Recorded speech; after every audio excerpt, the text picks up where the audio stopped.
கபடி ஆடலாம், கிரிக்கெட் ஆடலாம், பரதநாட்டியம் ஆடலாம், கத்தகளி கூட ஆடலாம்டா. ஆனா ஆணவத்துல மட்டும் ஆடவே கூட மச்சி.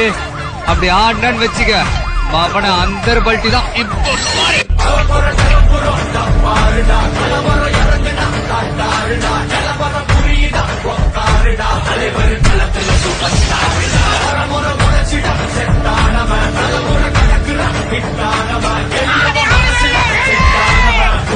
ஜெயிச்சிட உரித்தானவன்